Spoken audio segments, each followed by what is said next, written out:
इस कहानी के सभी पात्र और घटनाएं काल्पनिक है। ये बस लेखक की कल्पना मात्र है। इसका किसी भी व्यक्ति या घटना से कोई संबंध नहीं है। यदि किसी व्यक्ति से इसकी समानता होती है तो उसे मात्र एक संयोग कहा जाएगा। अगर आपको यह वीडियो अच्छा लगा है तो जल्दी से जल्दी लाइक करो, सब्सक्राइब करो। धन्यवाद। अध्याय 4, सफेद प्रशंसक और रक्त बांस। अतीत में कान भेदी हवा जो शोकपूर्ण भूतों की तरह सीटी बजाती है को एकांत पर्वत श्रृंखला में पूरे साल सुना जा सकता है। अब हालांकि ध्वनि चमत्कारिक रूप से गायब हो गई थी और कैनियन अथर्व और उसका समूह चुप हो गया था। अथर्व ने पर्वत श्रृंखला को देखा। हालांकि जब वह घाटी में सवार हुआ तो उसका परिवेश उसके लिए बेवजह अपरिचित लगा। ध्यान से सुनकर उन्होंने महसूस किया कि घाटी के भीतर वह किसी भी पक्षी को अपने पंखों या कीड़े फड़फड़ाते हुए नहीं सुन सकता था। घाटी में प्रवेश करने पर हिंसक क्रिम्सन वारहोर भी चुप हो गए, जैसे कि यह असामान्यता को भी महसूस करता है। बचपन से अथर्व को सिखाया गया था कि कैसे अपने पिता द्वारा शिकार किया जाए। एक कुशल शिकारी के रूप में वह जानता था कि जब कोई जगह बहुत शांत थी तो खतरा अक्सर चुप्पी के पीछे दुबका हुआ था। अपने गार्ड को ऊपर रखते हुए अथर्व ने अपनी पीठ से अपना धनुष उतारा। उन्होंने धीरे धीरे घोड़े से आगे बढ़ने का आग्रह किया और ध्यान से अपने परिवेश में मतभेदों का उल्लेख किया। घाटी अभी भी पहले की तरह ही थी। हालांकि जैसा कि अथर्व ने आगे दबाया, उसने अपने परिवेश में एक बदलाव को महसूस किया। हालांकि वह काफी अलग नहीं कर सकता था जो अलग था। लंबे समय बाद अथर्व का घोड़ा अचानक रुक गया। अथर्व ने बीच में कुछ अजीब लाशों के साथ उसके सामने पत्थरों के ढेर को देखा। सभी लाशों को एक ही काले कपड़े पहने हुए थे। उनके कपड़ों की छाती पर एक स्कारलेट क्रिसेंट मून की छवि थी।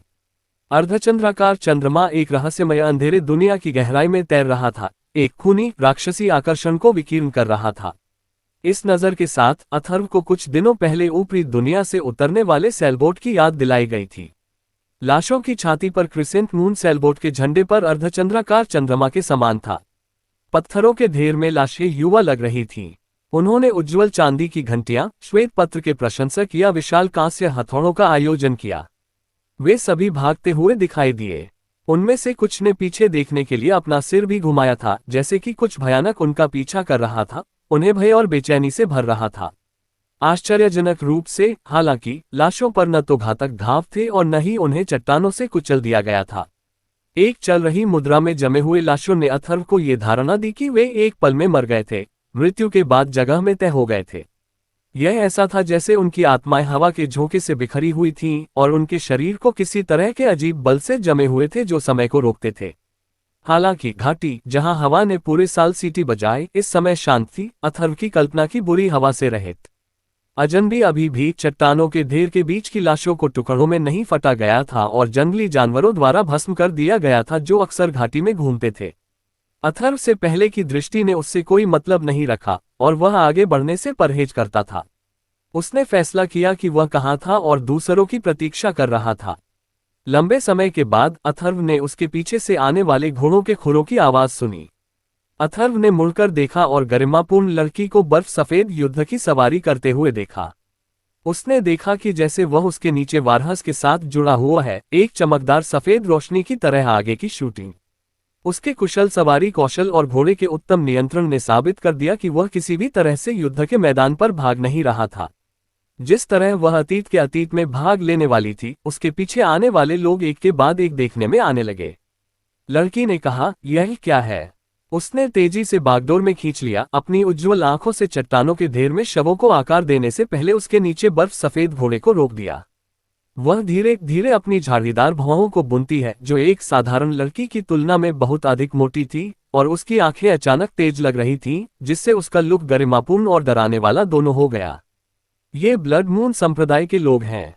निंग चैंडपल, गोटे के साथ बूढ़ा आदमी, जल्दबाजी में एक उदास चेहरे के साथ, उन्होंने एक गहरी आवाज में कहा, वे लोग ऊपरी दुनिया में शातिर और रक्तपात रक्त चंद्रमा के संप्रदाय से हैं। उनके साथ क्या हुआ? वे इतने अजीब तरीके से कैसे मर सकते हैं? दुर्गेश अपने शरीर पर कोई घातक घाव नहीं देख सके। ये समझते हुए कि कुछ गलत था, उसने सभी को सावधान रहने की चेतावनी दी। सतीश ने अपने साथी के घोड़े से कूदने से पहले कहा, मुझे इसकी जांच करने दो। दुर्गेश ने धीरे धीरे सिर हिलाया। ये देखते हुए कि उन्हें अनुमति मिली है, सतीश चट्टानों के ढेर की ओर चले गए। जब वह अथर्व से गुजरा तो वह अचानक रुक गया और चट्टानों के ढेर में प्रवेश करने से पहले अपने घोड़े के पेट के नीचे से एक भाला निकाला।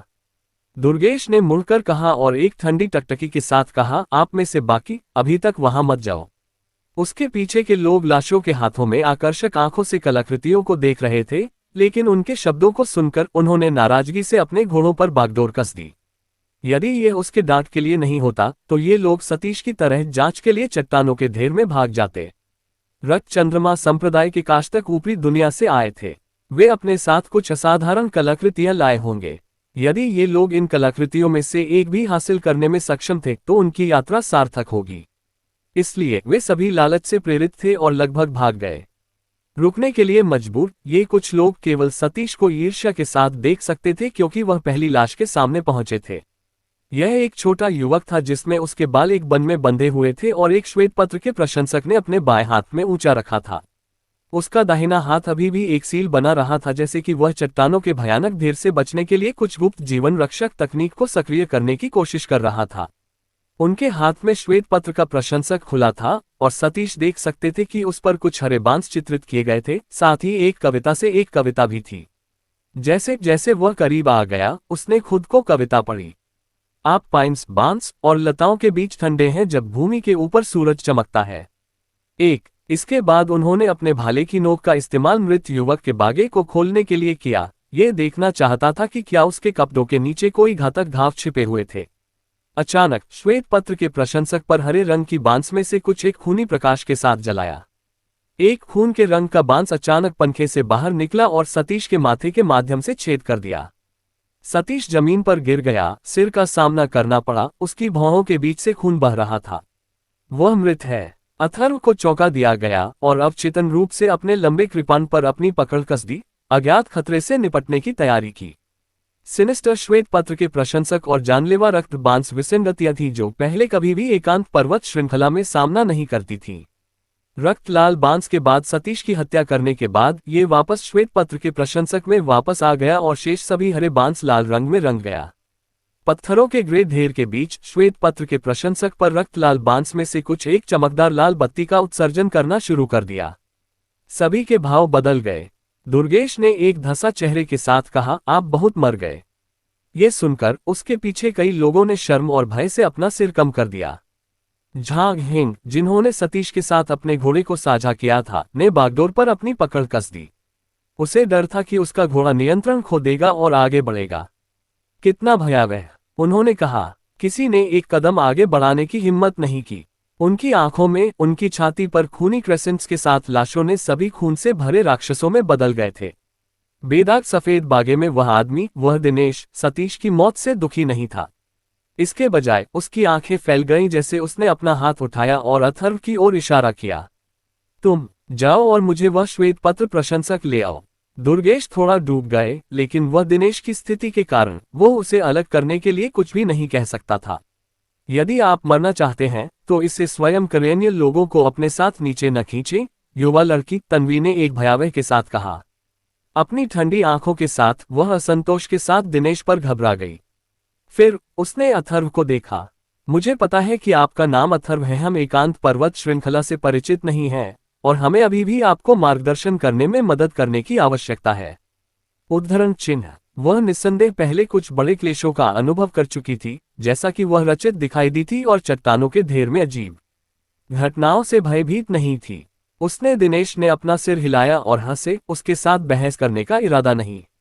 मैं सिर्फ कह रहा था, गुस्सा मत करो। तन्वी ने अथर्व को देखा। आपने मेरा भुगतान स्वीकार कर लिया है, इसलिए अब आपको मेरी मदद करनी चाहिए। क्या आप मुझे बता सकते हैं कि यह घाटी पहले से कैसे अलग है? अथर्व ने सच कहा, यह बहुत शांत हो गया है। हवा अविश्वसनीय रूप से जोर से हुआ करती थी, लेकिन अब यह चला गया है। इसके अलावा पक्षी और अन्य जानवर चारों ओर दुबके हुए थे, लेकिन अब वे चले गए हैं। शांत, तन्वी ने सोच समझकर कहा। कुछ और? अथर्व ने अपना सिर हिला दिया। तन्वी ने उससे पूछताछ करना बंद कर दिया और सभी को चट्टानों के ढेर के सामने शिविर लगाने के लिए कहा। उसने फिर कहा, हम केवल एकांत पर्वत श्रृंखला का पता लगाने के लिए देख रहे हैं। हम केवल इसलिए पहले पहुंचे क्योंकि हम सबसे करीबी हैं। हर कोई चलो अंदर नहीं है, पहले लाशों की असामान्यताओं का निरीक्षण करें और अन्य दलों के आने की प्रतीक्षा करें। उद्धरण चिन्ह। जैसे ही वे घाटी में प्रवेश करते थे, वे चट्टानों के एक अजीब ढेर पर ठोकर खाते थे, जिसके परिणामस्वरूप एक सक्षम अधीनस्थ की मृत्यु हो गई। उसने उसके बाद दाने से अभिनय करने की हिम्मत नहीं की। दुर्गेश ने सहमति व्यक्त की। अन्य 6 प्रमुख परिवारों के सदस्य खबर सुनने के बाद आएंगे। वे हमें बहुत लंबा इंतजार नहीं करेंगे। चलो पहले इन ब्लड मून संप्रदाय के कल्टीवेटर्स की लाशों पर नजर रखें और दूसरों के आने की प्रतीक्षा करें। हम ये तय कर सकते हैं कि हमें उसके बाद कैसे आगे बढ़ना चाहिए। पत्थर का ढेर उनकी आंखों के सामने सही था। ब्लड मून संप्रदाय की घंटियां, खजाना प्रशंसक और कांस्य हथौड़े भी हाथ में थे, लेकिन किसी ने भी उन्हें प्रतिष्ठित करने की हिम्मत नहीं की। घोड़ों को बसाने के बाद कई लोगों ने जल्दी से शिविर लगाया और खुद को बंद कर दिया। अथर्व का चेहरा अभिव्यक्ति रहित था। कभी कभी उन्होंने दिनेश पर नजर डाली, जिसने उसे अपनी मृत्यु के लिए भेजने की कोशिश की थी। दिनेश ने जल्दी से अपनी टकटकी पर ध्यान दिया। वह अपना हाथ बढ़ाने से पहले चुपचाप मुस्कुराया और अपनी आंखें फाड़ने का इशारा किया। तन्वी ने थोड़े से थके हुए स्वर में कहा, अंकल चंद्रपाल, सभी ने यहाँ सभी तरह से यात्रा की है और एक ब्रेक लेने की जरूरत है। इसलिए मैं आपको अभी के लिए नजर रखने के लिए कहना चाहूंगा। ठीक है। दुर्गेश का भी एक ही इरादा था और सभी के लिए लहराया गया था कि वह आराम करने के लिए तंबू में जाए, जबकि वह और अथर्व बाहर रहे। जब तन्वी और अन्य प्रत्येक ने अपने टैंक में प्रवेश किया था, या तो चुपचाप बैठने और भर्ती करने के लिए या अपनी आंखों को बंद करने के लिए, दुर्गेश ने अथर्व को एक तरफ खींच लिया और उससे सवाल पूछने की पहल की। हम निंग कबीले से हैं। निंग कबीले? क्या आपने कभी हमारे बारे में सुना है? जब वे पहली बार मिले थे तो निंग चैनपल का रवैया बहुत अधिक विनम्र हो गया था और उन्होंने अब कृपालु रूप से काम नहीं किया। अथर्व को दंग रह गया।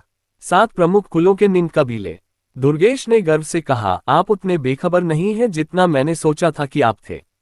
इसके बाद उन्होंने अथर्व को एकांत पर्वत श्रृंखला में विसंगतियों के बारे में एक आकस्मिक स्वर में पूछा।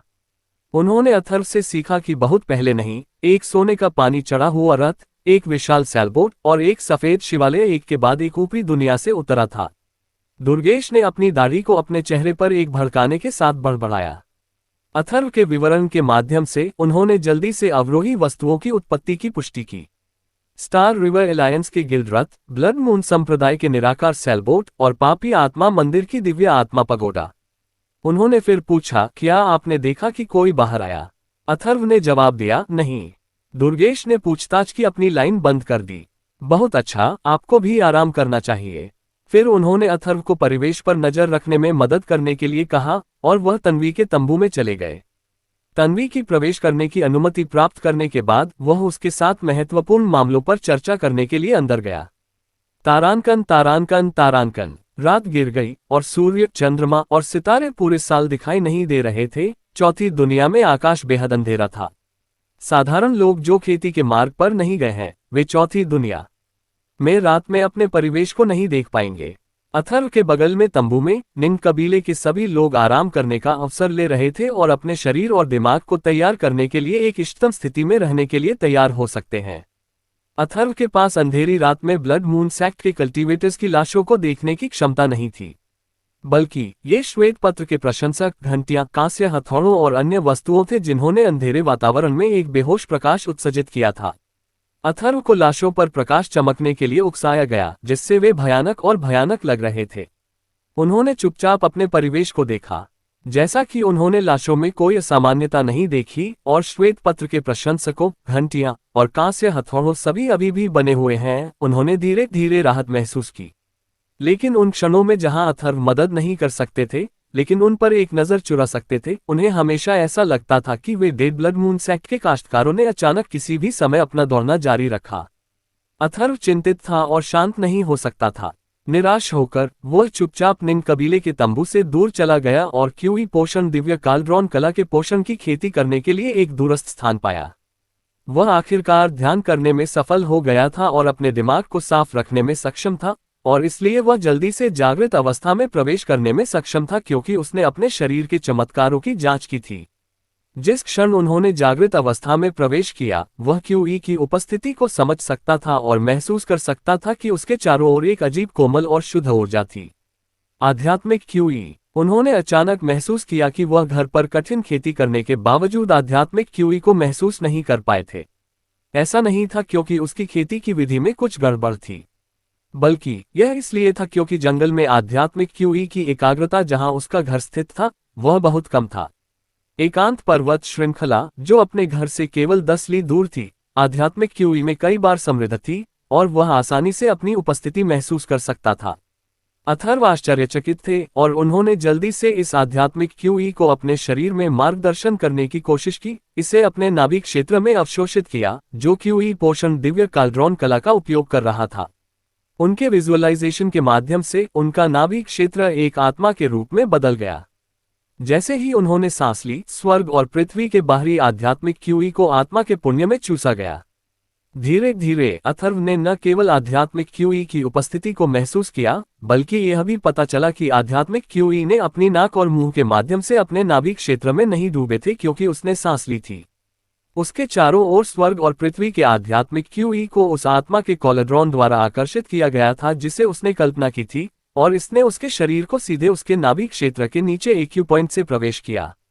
एक पल बाद उसने अचानक चट्टानों के ढेर के भीतर से एक और बल महसूस किया। यह ऊर्जा जो उनकी आत्मा कोलड्रॉन द्वारा भी आकर्षित हुई थी, स्वर्ग और पृथ्वी के आध्यात्मिक क्यू से अलग थी। यह उन्मत्त और भयावह लगा। पत्थरों के ढेर के बीच रक्त चंद्रमा संप्रदाय के कल्टीवेटर्स की लाशों द्वारा आयोजित श्वेत पत्र प्रशंसकों, घंटियां और कांस्य हथौड़ों ने आंख को पकड़ने वाले प्रकाश के साथ चमकते हुए। कौन? हाउल, एक हवा जो शोकपूर्ण भूतों की तरह रोती है, एक ध्वनि अथर्व के साथ परिचित था, चट्टानों के ढेर से उभरी हुई थी।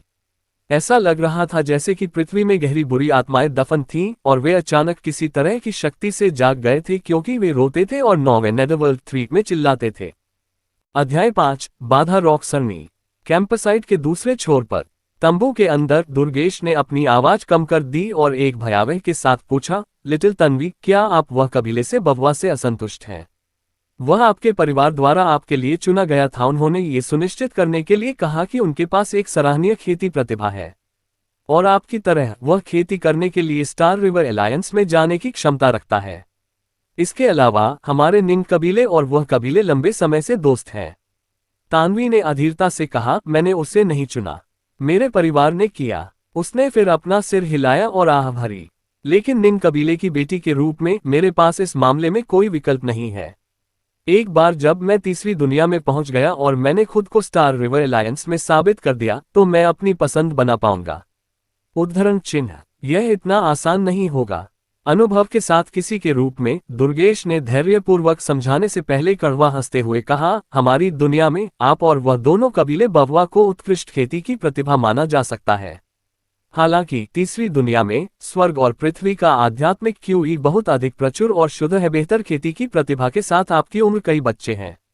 उद्धरण चिन्ह, दुर्गेश का क्या मतलब था कि भले ही तन्वी और उन्हें दिनेश को स्टार रिवर एलायंस में शामिल होने की सिफारिश की जानी चाहिए, वे बाहर खड़े नहीं होंगे। तन्वी की आंखें चमकीली चमकती हैं। खेती की प्रतिभा केवल मानदंड नहीं है, हमारा प्रयास भी मायने रखता है।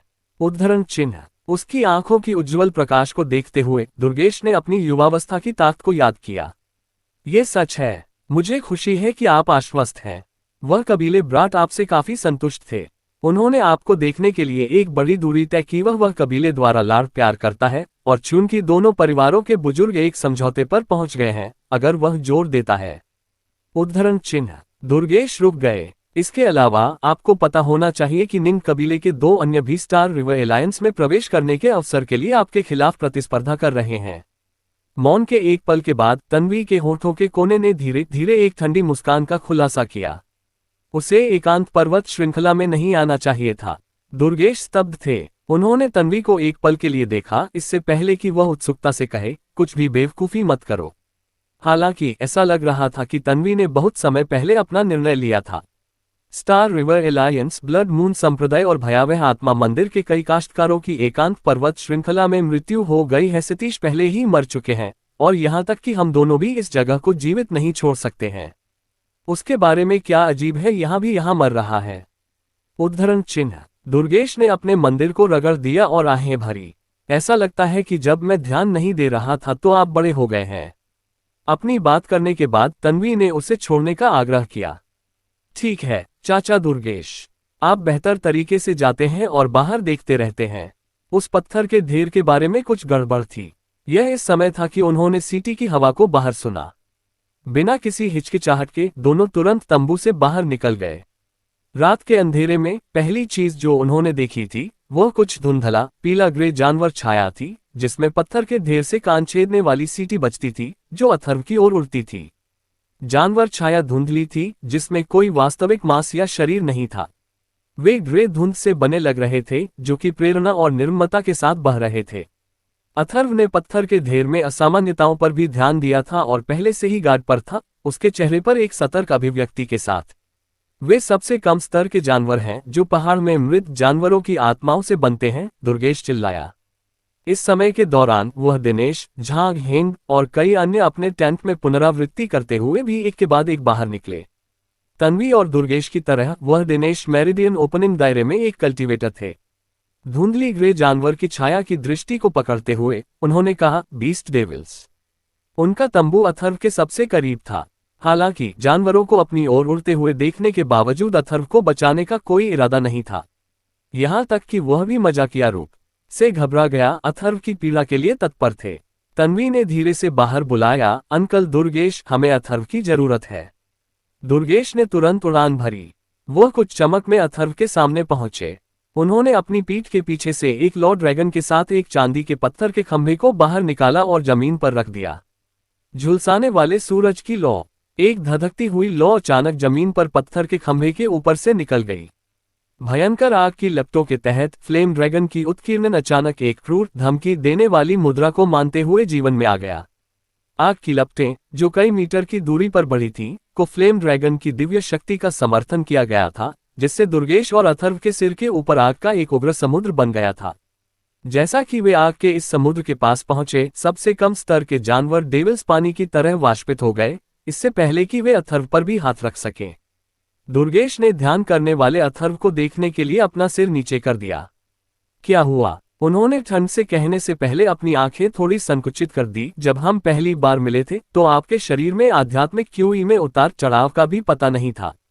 मैं आपको बस एक साधारण शिकारी के लिए ले गया, लेकिन अब जब हम इस पर्वत श्रृंखला में प्रवेश कर चुके हैं तो मैं आपके नाभि क्षेत्र में आध्यात्मिक क्यूई की एक सूक्ष्म उपस्थिति महसूस कर सकता हूं। समझाने की देखभाल। उद्धरण चिन्ह। अब मैंने क्यूई की उपस्थिति को महसूस किया और अपने शरीर में आध्यात्मिक क्यूई की एक छोटी मात्रा को अवशोषित किया, अथर्व ने शांति से समझाया। दुर्गेश ने एक हाथ से पत्थर के खंभे को ऊपर उठाया क्योंकि आग का समुद्र अथर्व के सिर के ऊपर जलना जारी रहा। उसके चारों ओर तीव्र गर्मी को महसूस करते हुए अथर्व ने कहा, आप मुझे मानते हैं या नहीं, आप पर निर्भर है। दुर्गेश ने कहा, क्या संयोग है? क्या आपने वास्तव में खेती करना शुरू कर दिया है? अथर्व ने कोई और स्पष्टीकरण नहीं दिया। आप कब से खेती कर रहे हैं? तन्वी ने दूर से पूछा, इनायत से अपने उत्तम आकृति को उकसाया क्योंकि वह धीरे धीरे चली गई थी। उसकी सुंदर आकृति और प्रतिष्ठित उपस्थिति को देखते हुए अथर्व ने जवाब दिया, 3 साल। तन्वी की मोटी भौहें बुना हुआ और एक अजीब अभिव्यक्ति उसके विशिष्ट आकर्षक चेहरे पर देखी जा सकती थी।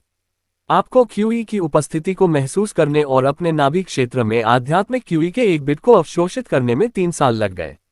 अथर्व के सामने पहुंचकर उसने अपनी कमर से एक गोल उंगली के आकार के सफेद जेड बीड को पुनः प्राप्त किया और उसे अथर्व के नाभि क्षेत्र की ओर इशारा किया। बीड ने अथर्व पर प्रकाश डाला। तब उसने दुर्गेश से कहा, ऐसा लगता है कि यह वास्तव में आध्यात्मिक क्यूई का एक छोटा सा है। उसके शब्दों को सुनकर दुर्गेश ने एक ठंडा सूंघने दिया और अपने गार्ड को गिरा दिया। फिर उसने अपने सिर के ऊपर आग का समुद्र वापस पत्थर के खंभे में इकट्ठा किया। धधकते तापमान जो अविभाजित था, अचानक एक ट्रेस के बिना गायब हो गया। आप पर संदेह करने के लिए मुझे दोषी मत करो। लिनशान टाउन में कई शिकारी, आपका परिवार एकमात्र ऐसा व्यक्ति है जो स्वतंत्र है और वह भी जो एकांत पर्वत श्रृंखला के सबसे करीब रहता है, दुर्गेश ने एक सीधे चेहरे के साथ कहा। हाल ही में पहाड़ों में बहुत सारी अजीब घटनाएं हुई हैं। 7 प्रमुख कुलों के सदस्यों के अलावा उल्टे उद्देश्यों वाले अन्य लोग भी घुसपैठ कर सकते हैं, इसलिए हमें गार्ड पर रहना होगा। उद्धरण चिन्ह। ओह, अथर्व ने जवाब दिया, मेरी राय में हमें बस उससे बांधना चाहिए और उसे एक पिंजरे में डाल देना चाहिए। उन्होंने दिनेश ने दुर्भावना से सुझाव दिया। अगर वह संदिग्ध कार्य करता है तो हम उसे तुरंत मार सकते हैं। अथर्व का दिल डूब गया। उसकी टकटकी तुरंत चट्टानों के भयानक ढेर पर गिर गई। वह उन्हें बचाने के लिए पत्थर के ढेर में भागने का जोखिम उठाता है, जिससे उन्हें कैदी पकड़ने की अनुमति मिलती है। इसके लिए कोई आवश्यकता नहीं है। उनकी ताकत और खेती के क्षेत्र बहुत कम है। वह हमारे लिए खतरा नहीं है, तन्वी ने काउंटर किया। यह आप पर निर्भर है, उन्होंने लापरवाही से जवाब दिया। अथर्व की खेती के क्षेत्र वास्तव में बहुत कम था। अगर वह कुछ गड़बड़ करता तो वह केवल उसे मारने के लिए एक दूसरे को विभाजित करने के लिए दिन में ले जाता। अथर्व चुपचाप राहत में आ गया। जैसा कि उन्होंने चट्टानों के ढेर को देखा, उन्होंने देखा कि श्वेत पत्र के प्रशंसकों, कांस्य हथौड़ों और घंटियों से प्रकाश गायब हो गया था, जिससे हवा का केवल कान घाट सीटी बजा रही थी। बस अब अथर्व ने कुछ असामान्य अदृश्य संस्थाओं को उसकी ओर तैरते हुए देखा था। उन संस्थाओं की संभावना थी कि दुर्गेश और अन्य लोगों ने सबसे कम स्तर के जानवरों को कहा। तन्वी के निर्देश के तहत दुर्गेश ने हस्तक्षेप किया, उसे बचाया और जानवरों को नष्ट कर दिया। हालांकि उन्होंने महसूस किया कि उन जानवरों की शैतान उसे नुकसान पहुंचाने की कोशिश नहीं कर रहे थे। इसके बजाय वे अनौपचारिक रूप से आत्मा के लिए तैयार थे। दुर्भाग्य से भले ही वह जो महसूस करे वह सच था, अथर्व इसे सत्यापित करने में असमर्थ थे, क्योंकि जानवर डेविल्स को पहले से ही दुर्गेश द्वारा समाप्त कर दिया गया था। जबकि अथर्व विचार में खो गया था, तन्वी चट्टानों के ढेर में असामान्यताओं का अवलोकन कर रहा था और दुर्गेश और अन्य लोगों के साथ जानवर शैतानों के उद्भव पर चर्चा कर रहा था। अथर्व ने गुप्त रूप से अपने नाभि क्षेत्र को फिर से खोजा। उनका नाभि क्षेत्र उनके शरीर के भीतर एक गुप्त लघु दुनिया की तरह था। क्यूई के पोषण दिव्य कालड्रॉन कला के अनुसार कि खेती करने वाले जो गहन निवास क्षेत्र तक नहीं पहुंचे थे और अपने दैवीय भावना को परिष्कृत नहीं कर सकते थे, वे अपने नाभि क्षेत्र के वास्तविक दायरे को देखने में असमर्थ थे। इस दुनिया की उनकी धारणा सबसे अच्छी तरह से अस्पष्ट रहेगी। जैसा कि अथर्व ने खोजा, उन्होंने महसूस किया कि कई कपास जैसी संस्थाएं अपने नाभि क्षेत्र के भीतर तैर रही थीं। इन कपास जैसी संस्थाओं ने अथर्व की धारणा को बाधित किया, जिससे उसके लिए अपने नाभि क्षेत्र के पूर्ण दायरे को समझना मुश्किल हो गया। वह एक अंधे आदमी की तरह था जो एक कमरे को नेविगेट कर रहा था और खुद को एक अजीब कपास जैसे पदार्थ से अक्सर बाधित पाया गया था, जो उसे कमरे की सामान्य रूपरेखा को समझदार होने से रोकता था। वह भी धीरे धीरे इस बात से अवगत हो गया कि आध्यात्मिक क्यूई की छोटी मात्रा जिसे उसने पहले अवशोषित किया था, जैसे ही इस कपास जैसे पदार्थ के संपर्क में आया, यह आध्यात्मिक क्यूई की तरह एक बेहोश नीदरलैंड की आग थी जो कपास जैसे पदार्थ के एक छोटे हिस्से को पिघला देती थी और ये थोड़ा सिकुड़ जाती थी। लंबे समय से पहले अपने शरीर के भीतर जो आध्यात्मिक क्यूई जमा हुआ था वह कम हो गई थी। आपका नाभि क्षेत्र बेहद प्रदूषित है, अशुद्धियों और ड्रेग से भरा हुआ है। यदि आप खेती करना चाहते हैं तो आपको पहले अपने शरीर से इन अशुद्धियों को शुद्ध करने के लिए आध्यात्मिक क्यूई को इकट्ठा करना होगा। ये कदम एक कमरे से धूल और मलबे को साफ करने जैसा है जो लंबे समय से सील किया गया है। एक बार जब आपका नाभि क्षेत्र साफ हो जाता है तो आप आध्यात्मिक क्यूई को बनाए रखने और एक सच्चे क्यूई व्यवसाय बनने में सक्षम होंगे। उद्धरण चिन्ह। अथर्व के भ्रम को देखते हुए तन्वी ने एक उदासीन अभिव्यक्ति के साथ अपने अनिर्दिष्ट सवालों के जवाब दिए। पर्वत श्रृंखला को पार करने के लिए उसे अभी भी अथर्व की मदद की जरूरत थी। हालांकि वह मानती थी कि अथर्व के प्रति उसका रवैया अच्छा था, उसकी श्रेष्ठता की भावना बनी रही। अथर्व के भ्रम को दूर करने का उसका कार्य एक भिखारी को भिक्षा देने जैसा था, बहुत कुछ जैसे कि उसने उसे चांदी के टुकड़े वाले कपड़े बैग फेंक दिया। ओह, अथर्व ने उदासीनता से जवाब दिया। ये पता चला कि तन्वी दुर्गेश और वह दिनेश से बात करते हुए गुप्त रूप से अथर्व का अवलोकन कर रहे थे। ये स्पष्ट था कि वह पूरी तरह से उस पर भरोसा नहीं करती थी। अपने स्वर में उपहास के एक निशान के साथ तन्वी ने जारी रखा, तभी आप अपने नाभि क्षेत्र के आकार को देख पाएंगे। हालांकि गंदी नाभि क्षेत्रों वाले काश्तकारों में अक्सर खराब खेती की प्रतिभा होती है। भले ही उनका नाभि क्षेत्र शुद्ध हो, फिर भी यह सामान्य से छोटा होगा।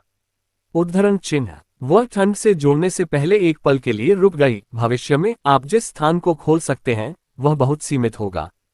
सन बिन की तरह उसने अथर्व की खेती की योग्यता को भी औसत दर्जे का माना। कोई आश्चर्य नहीं कि क्यूई की उपस्थिति को महसूस करने में उसे 3 साल लग गए। तन्वी ने खुद को सोचा। उसके दिमाग में अथर्व अब संदेह का विषय नहीं था। उसने न तो अथर्व की परवाह की और न ही वह ये भी पूछने के लिए परेशान थी कि अथर्व ने खेती करना कहाँ सीखा है। उस रात कोई और शब्दों का आदान प्रदान नहीं किया गया था। तारांकन तारांकन तारांकन। अगली सुबह आकाश चमक रहा था, लेकिन बादल मंद और उदास बने रहे। बूम। घाटी के प्रवेश द्वार से जंगली जानवरों की सरपट की आवाज सुनी जा सकती है। इसके तुरंत बाद गहरे भूरे रंग के गैंडे पर पुरुषों के एक समूह ने घाटी में प्रवेश किया। मजबूत एक सींग वाले गैंडे का छिपाना प्राकृतिक कवच जैसा दिखता था, एक ठंड धातु की चमक का उत्सर्जन करता था। मनोज निन कबीले के कई सेवक आश्चर्य में चिल्लाए जब उन्होंने एक सींग वाले गैंडे के समूह को एक शातिर आभा के साथ आ रहा था। समूह का नेतृत्व करने वाला एक लंबा आदमी था जो हरे रंग में कपड़े पहने हुए था, सबसे बड़े गैंडे के ऊपर बैठ गया था। मनोज सुंदर था और एक भव्य और ओवरबियरिंग आभा था। वह उसके पीछे के लोगों की तुलना में आधा सिर लंबा था, जिससे वह भीड़ से बाहर खड़ा था। अपने एक सींग वाले गैंडे की सवारी करते हुए मनोज की आंखें झपकी लगने पर प्रकाश से चमकती थीं। तन्वी की दृष्टि केवल अपनी आंखें और अधिक जलाए। वह दिल से हंसा। मिस निंग, क्या आश्चर्य की बात है, लंबे समय तक नहीं देखो। तन्वी का प्रदर्शन तुरंत अधिक सुरुचिपूर्ण हो गया। उसने अपने होठों को शुद्ध किया और ग्रीटिंग में सिर हिलाया।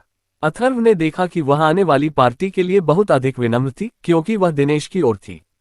जब मनोज ने दिनेश पर नजर डाली तो वह अपनी उपस्थिति को नोटिस नहीं करते दिखाई दिया। उन्होंने दुर्गेश पर अपनी मुट्ठी जकड़ ली और चिल्लाया, अंकल दुर्गेश। दुर्गेश मुस्कुराए और गर्मजोशी से लहराया, मुझे पता था कि झोऊ कबीला जल्द ही आ जाएगा।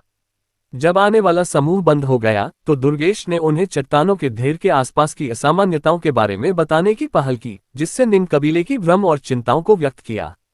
मनोज, जिनके पास एक सुरुचिपूर्ण और सुंदर नाम था लेकिन एक मोटा उपस्थिति और स्वभाव था, ने एक फूला हुआ बूढ़े व्यक्ति को उसके पीछे पीले कपड़े पहने, एक पुराने हान, आगे बढ़ो और एक नजर डालो। ठीक है। तांबे के सिक्के के पैटर्न के साथ एक चमकीले पीले बागे पहने हुए एक आदमी ने हेम पर कशीदाकारी किया, जो उसके एक सींग वाले गैंडे से फिसल गया।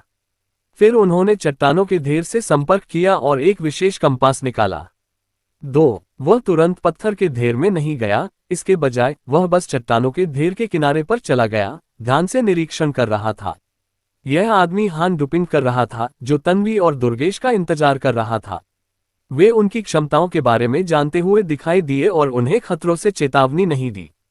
इसके बजाय उन्होंने उसे इलाके के भूख भाग के बारे में खुद को गुनगुनाने की अनुमति दी। 3 अथर्व भी उत्सुकता से हान ड्यूपिन का अवलोकन किया। थोड़ी देर बाद हान ड्यूपिन भीड़ में लौट आए। उसका मोटा चेहरा गंभीर था। बिखरी हुई चट्टानें एक तरह की सरणी बनाती हैं जो यिन ऊर्जा को सील कर सकती हैं। नतीजतन जो जीवों की मृत्यु हो गई वे पास में मर गए। यह मानव या जानवर हो, भंग नहीं होगा। इसके बजाय वे चट्टानों के इस ढेर के लिए आकर्षित होंगे। उद्धरण चिन्ह। अपने सिर को ऊपर उठाते हुए उन्होंने घाटी की दीवारों पर नजर डाली और भ्रम में कहा, चट्टानें घाटी की दीवारों से गिर गईं और उन्हें बेतरतीब ढंग से बिखेर दिया जाना चाहिए। फिर भी किसी तरह उन्होंने एक सही इन ऊर्जा सीलिंग सरणी का गठन किया। यह वास्तव में अजीब है। मैं यह नहीं बता सकता कि यह सरणी प्राकृतिक या मानव निर्मित है या नहीं।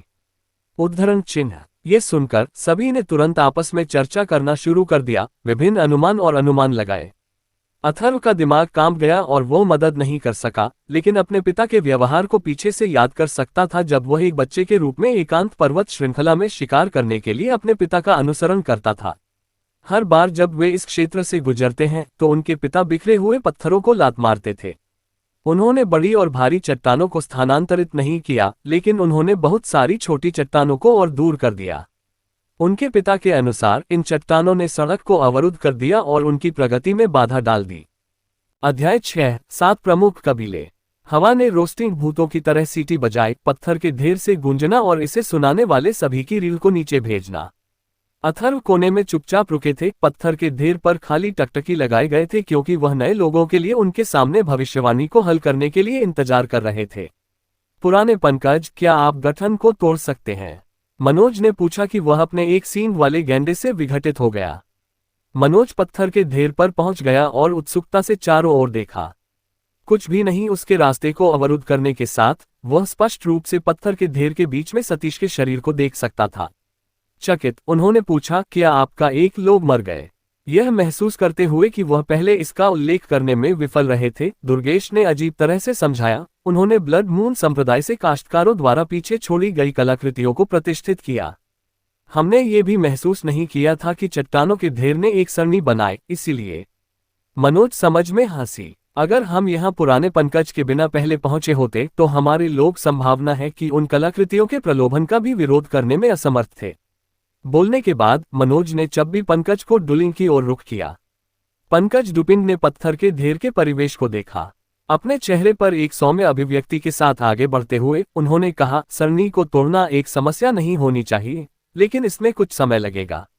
एक बार सरनी टूटने के बाद पत्थर के ढेर में परिवर्तित होने वाली ठंडी yin ऊर्जा तितर बितर हो जाएगी, जिससे छोटे कमजोर जानवर शैतानों को बिखेरने और उसके साथ गायब हो जाएगी। एक पल के बाद एक विचार पंकज ड्यूपिन के लिए हुआ था। उन्होंने जानवरों के विशिष्ट रूप के बारे में पूछताछ करने के लिए दुर्गेश और तन्वी से संपर्क किया।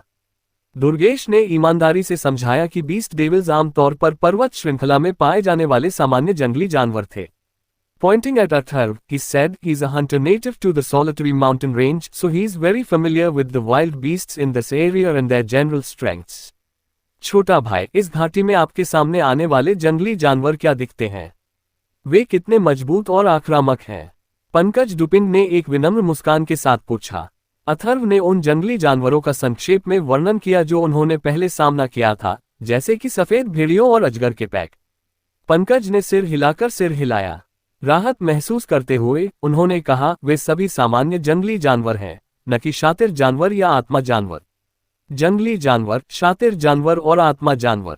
अथर्व अभी भी वह जंगली जानवरों के बारे में जानता था, लेकिन उसने पहले कभी शातिर जानवरों या आत्मा के जानवरों के बारे में नहीं सुना था। पंकज ड्यूपिन ने अथर्व के चेहरे पर भ्रम को देखा और समझाया, स्वर्ग और पृथ्वी का आध्यात्मिक QE चौथी दुनिया के कई क्षेत्रों में मौजूद है। हालांकि इस दुनिया का आध्यात्मिक QE अशुद्धियों से भरा है। ये अशुद्धियां जहरीली हो सकती हैं और यहां तक कि मतिभ्रम का कारण बन सकती हैं, जिससे ये बहुत खतरनाक हो जाता है। हम जैसे मानव कल्टीवेटर आध्यात्मिक QE इकट्ठा करते हैं और इसका उपयोग हमारे शरीर को मजबूत करने के लिए करते हैं। कुछ जंगली जानवर भी अपने शरीर में आध्यात्मिक QE को सीपांकजनेल भी कर सकते हैं, जिससे वे बदल सकते हैं। आध्यात्मिक QE को अवशोषित करने के बाद किसी को अपने शरीर और दिमाग को नुकसान पहुंचाने से बचने के लिए इसमें अशुद्धियों को शुद्ध करना चाहिए। जंगली जानवर जो आध्यात्मिक QE में अशुद्धियों को शुद्ध नहीं कर सकते हैं, वे मजबूत हो सकते हैं लेकिन अधिक बुद्धिमान नहीं हैं। इन्हें शातिर जानवरों के रूप में जाना जाता है। शातिर जानवर बर्बरता और जानलेवा होते हैं, जिससे हमारे लिए बातचीत करना और उनके साथ संवाद करना मुश्किल हो जाता है। आत्मा के जानवर हमारे जैसे हैं। ये जंगली जानवर हैं जो उनके शरीर में अशुद्धियों को शुद्ध कर सकते हैं। जैसे जैसे वे मजबूत होते जाते हैं, वे अधिक बुद्धिमान भी हो जाते हैं, अक्सर असामान्य रूप से उच्च बुद्धि होने के बिंदु पर। स्पिरिट बीस्ट सामान्य रूप से अमेरिकी मनुष्यों के साथ संवाद कर सकते हैं। उद्धरण चिन्ह। ये सुनकर अथर्व ने महसूस किया कि जो दिव्य पक्षी उसके घर के ऊपर मंडरा रहा था, वह शायद इन आत्मा के जानवरों में से एक था। ठीक है, अब मुझे कुछ समय दें, मैं सरनी तोड़ने जा रहा हूं। पंकज डुपिन अकेले आगे बढ़े, ये सुनिश्चित करते हुए कि सीधे पत्थर के ढेर में प्रवेश न करें। वह छोटी चट्टानों के साथ छेड़छाड़ करता है क्योंकि उसने सरनी का गठन करने वाले नियमों का पता लगाने की कोशिश की थी। इस बीच मनोज ने दुर्गेश और तन्वी के साथ ऊपरी दुनिया में सीपांकजस पर चर्चा की। ऐसा करने में उन्होंने जानबूझकर नजरअंदाज कर दिया। उन्होंने दिनेश को भी नजरअंदाज कर दिया, जैसे कि वह कबीले के युवा गुरु मौजूद नहीं थे। इस तरह के एक महत्वपूर्ण व्यक्ति के सामने पहले के दबदबा और अभिमानी है दिनेश की रचना की गई थी और मनोज पर गुस्सा नहीं हुआ था। झोऊ कबीले। अथर्व के दिमाग ने चौथी दुनिया पर हावी होने वाली 7 प्रमुख खेती के बारे में सोचा। प्रभाव के संदर्भ में झोऊ कबीला केवल डोन कबीले के बाद दूसरे स्थान पर था। निन कबीले, डोन कबीले, झोऊ कबीले, स्पंकजगुआन कबीले और ओयन कबीले के पीछे गिर गया, लेकिन अभी भी वह कबीले से आगे था। इस बीच वह कबीले केवल तपनकज को अंतिम रैंक वाले सू कबीले के रूप में थोड़ा मजबूत कर रहा था। 7 प्रमुख कुलों की रैंकिंग पत्थर में सेट नहीं की गई थी। जब एक मजबूत कल्टीवेटर एक कबीले से उभरा तो उनकी रैंकिंग बढ़ेगी। हालांकि यह आमतौर पर केवल रैंकिंग के निचले छोर पर कबीले के लिए होता है, जैसे कि स्पेंकजगुआन कबीले, ओयन कबीले, निन कबीले, वह कबीले और सू कबीले। शीर्ष रैंकिंग वाले डोन कबीले और झोऊ कबीले ने पहले और दूसरे रैंक का आयोजन किया और सैकड़ों वर्षों तक अपनी रैंकिंग नहीं की। ये देखते हुए कि मनोज झोऊ कबीले से आया था, यह आश्चर्यजनक था कि उसने हे कबीले के हे दिनेश पर कोई ध्यान नहीं दिया, और न ही यह आश्चर्य की बात थी कि वह दिनेश ने अपनी जीप का आयोजन किया। खगोलीय फीनिक्स के कंकाल अवशेष अलग हो गए हैं। हड्डियों में से एक को एक रहस्यमय विरासत में शामिल होने की अफवाह है। इसकी अधिकांश छोटी हड्डियां तीसरी और चौथी दुनिया में बिखरी हुई थीं। ऊपरी दुनिया में कई संप्रदाय पवित्र हड्डी की खोज कर रहे हैं जिसमें विरासत हो सकती है, मनोज ने कहा। हालांकि मुझे लगता है कि यह संभावना नहीं है कि एकांत पर्वत श्रृंखला में छोटी हड्डियों में से एक पवित्र हड्डी होगी। जब अथर्व ने सेलेस्टियल फीनिक्स और सेक्रेड बोन सुना तो उसके कान तुरंत चुप गए। उन्होंने पुष्टि की कि ऊपरी दुनिया से एकांत पर्वत श्रृंखला में गिरने वाली विशाल मुरझाया हड्डियां खगोलीय फीनिक्स के कंकाल के अवशेषों का हिस्सा थीं। एक पवित्र हड्डी जिसमें खगोलीय फीनिक्स की विरासत होती है। अथर्व इस भावना को हिला नहीं सका कि पारभासी सफेद हड्डी जिसने हरे रंग की कोंडोर को मार दिया था संभवतः पवित्र हड्डी थी जिसमें खगोलीय फीनिक्स की विरासत थी। दुर्भाग्य से उन्होंने जो कुछ भी देखा था वो अनगिनत उज्ज्वल हीरे की तरह था जो आकाश के माध्यम से सीटी बजाते थे जब पवित्र हड्डी ने हरे रंग के कोंडोर को मार दिया था। उन्हें कोई अंदाजा नहीं था कि पवित्र हड्डी उसके बाद कहाँ गई। मनोज ने जारी रखा। Star river alliance, blood moon संप्रदाय और एकांत पर्वत श्रृंखला में भयावह आत्मा मंदिर से खेती करने वाले या तो पवित्र हड्डी या विचित्र धुंध के कारण मर गए। विचित्र धुंध के उल्लेख पर निंग और झोऊ कबीले के सदस्यों के चेहरे, साथ ही हेडेनेश, अंधेरा हो गया। ऐसा प्रतीत हुआ कि विचित्र धुंध, जो धीरे धीरे एकांत पर्वत श्रृंखला के उत्तरी भाग की ओर फैल रही थी, ने star river alliance, blood moon संप्रदाय और सिनेस्टर सोल मंदिर से कल्टीवेटर्स की मौत को और अधिक भय दिया। अथर्व के भौहों ने उठाया। विचित्र धुंध, एकांत पर्वत श्रृंखला का उत्तरी भाग, सीमा की दीवार के सबसे करीब होने की अफवाह थी। एक ऐसा क्षेत्र था जो उनके पिता ने स्पष्ट रूप से उन्हें प्रवेश करने से रोक दिया था। अपने पिता के गायब होने के बाद अथर्व को अपनी बहन दिव्या की देखभाल करनी थी, इसलिए उन्होंने अनावश्यक जोखिम लेने से परहेज किया और निश्चित क्षेत्रों में उद्यम नहीं किया। उन्होंने ये भी समझा कि विचित्र धुंध कुछ ऐसा था जो इस दुनिया में खेती करने वालों के विशाल बहुमत से डरते थे। ये निचली दुनिया और ऊपरी दुनिया दोनों के लिए सच था। पंकज ने अचानक चट्टानों के ढेर से चिल्लाया, ये हो गया है। फिर एक शानदार धमाका था, जैसे कि उसने एक विशाल चट्टान पर दस्तक दी हो। कौन कौन कौन? चट्टानों के ढेर के भीतर फंसे ठंडा गेल नवगठित दरार से बाहर निकले, एक तेजी से कठोर सीटी बजाते हुए। जैसा कि आंधी तितर बितर हो गया, इसने अतीत को उड़ा दिया, उसे एक ठंड उदास भावना में ढांक दिया जिससे वह अनजाने में कांप गया। उसी समय उनके कपड़ों के नीचे कांसे लटकन गर्म हो गया और क्यूई की उनकी खेती ने दैवीय कोलेड्रॉन कला को चुपचाप सक्रिय कर दिया। अपने नाभिक क्षेत्र की जांच करते हुए अथर्व ने देखा कि उनकी कल्पना की गई आत्मा कोलेड्रॉन धीरे धीरे गहरे हरे रंग की हो रही थी। ठंड, भयानक हवा जो अतीत के अतीत को उड़ा देती थी, एक चुंबकीय बल द्वारा बलपूर्वक वापस आ रही थी, जिससे हवा से ठंडी ऊर्जा का एक निशान उसके नाभिक क्षेत्र में रिसने के लिए था। अथर्व हैरान था। उन्होंने गुप्त रूप से अपने नाभिक क्षेत्र का पता लगाया और सूती जैसी संस्थाओं के साथ मिश्रित बर्फ के क्रिस्टल के टुकड़े पाए। इन बर्फ क्रिस्टल में एक अजीब शक्ति थी। जब वे कपास जैसी संस्थाओं के संपर्क में आए तो दोनों पिघल जाएंगे। अथर्व ने धीरे से अपनी आंखें बंद कर ली। वह समझ सकता है कि ठंडी ऊर्जा में आध्यात्मिक क्यूई का एक हिस्सा था। ठंडी ऊर्जा हवाई प्रदूषकों से उसी तरह से मिलती जुलती है जिस तरह से वह बस गई और बह गई, और ऐसा लग रहा था कि सभी को अशुद्धियों के रूप में संदर्भित किया गया था। हर कोई कृपया सावधान रहे। आध्यात्मिक क्यूई को विघटित करने में गहन यीन ऊर्जा ऐसी चीज नहीं है जिसे आप झेल सकते हैं।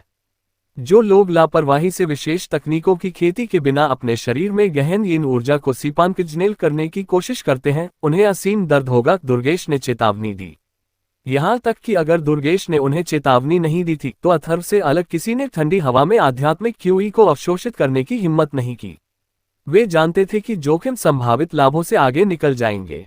गहरा यीन ऊर्जा, अथर्व ने सोचा। बर्फ के क्रिस्टल में अजीब ऊर्जा ने अपने नाभिक क्षेत्र में कपास जैसी संस्थाओं को पिघला दिया, जिससे ये स्पष्ट और साफ हो गया। उन्हें उस अपार दर्द से पीड़ित नहीं था जो दुर्गेश ने वर्णित किया था। क्यूई का पोषण, दिव्य कालड्रॉन कला। अथर्व ने गुप्त रूप से खेती के मैनुअल के चमत्कार की प्रशंसा की, यहां तक कि उन्होंने विराज के प्रति कृतज्ञता की भावना भी महसूस की। दूसरों से दूर एक एकांत क्षेत्र में अथर्व ने चुपचाप अपने शरीर में ठंडी ऊर्जा का मार्गदर्शन किया। जैसे जैसे मिर्च आभा हवा के साथ बाहर की ओर फैल गई, सभी का ध्यान पत्थर के ढेर और पंकज को धोखा देने के लिए स्थानांतरित हो गया। किसी ने भी अथर्व पर ज्यादा ध्यान नहीं दिया। ये समय के बारे में है। शिफ्टिंग चट्टानों की आवाज के साथ पंकज ने आखिरकार चट्टानों के ढेर में कदम रखने के लिए साहस जुटाया। चट्टानों से आने वाली कठोर सीटी की आवाज अचानक बंद हो गई। जल्द ही पंकज डुपिन सतीश के शव से पहले पहुंचे। उन्होंने सतीश के माथे में खूनी छेद पर नजर डाली, फिर श्वेत पत्र के प्रशंसक में। श्वेत पत्र के प्रशंसक पर एक बार हरे रंग की बांस ने खून लाल कर दिया था। जैसा कि पंकज ड्यूपिन की टकटकी को श्वेत पत्र के प्रशंसक को पकड़े हुए लाश पर गिर गया, उन्होंने कहा, इन ब्लड मून संप्रदाय के कल्टीवेटर्स की खेती का स्तर मेरिडियन उद्घाटन क्षेत्र में हमारी तुलना में है। कहा जाता है कि पवित्र हड्डी को खगोलीय फीनिक्स की विरासत में शामिल करने के लिए कहा जाता है और ऊपरी दुनिया में दिखाई देने की सबसे अधिक संभावना है, इसलिए सभी सच्ची प्रतिभाएं वहां खोज रही हैं। उद्धरण चिन्ह। पंकज ड्यूपिन ने एक लंबे समय के लिए श्वेत पत्र के प्रशंसक को देखा, जैसे कि यह विचार करना कि क्या बाहर पहुंचना है या नहीं। हालांकि मनोज की आवाज ने उसे अपनी श्रद्धा से तोड़ दिया। मैं आपकी क्षमता और निर्णय में विश्वास करता हूं, पुराने पंकज। लंबा मजबूत मनोज ने एक आरामदायक मुस्कान पहनी थी। मृतक हमारे समान खेती के दायरे में है और लंबे समय से मृत हैं। यहां तक कि गहन यीन ऊर्जा अब विघटित हो गई है, डरने की कोई बात नहीं है। उद्धरण चिन्ह। एक बार जब वह बोल रहा था तो मनोज ने अपने एक सींग वाले गैंडों को घुड़सवार किया और पत्थर के ढेर में ले जाया। झोऊ कबीले के सेवकों ने बिना किसी हिचकिचाहट के अपने नक्शे कदम पर पीछा किया। तन्वी, यह अंदर खतरनाक हो सकता है, उन्होंने चेतावनी दी। तन्वी ने उसे नजरअंदाज कर दिया। उसने दुर्गेश के साथ एक नजर डाली और निंग कबीले को पत्थर के ढेर में ले जाया। वो दिनेश और अथर्व ही पीछे रह गए थे। अथर्व को एक कोने में रखा गया था। उन्होंने अपने नाभि क्षेत्र में ड्रेग्स और अशुद्धियों को शुद्ध करने के लिए अतिप्रवाह यीन ऊर्जा के साथ खेती की, जिसका लक्ष्य जल्द से जल्द एक वास्तविक क्यूई कल्टीवेटर बनने का लक्ष्य था। अरे, क्या आपको लगता है कि वे सभी सतीश की तरह मरने वाले हैं?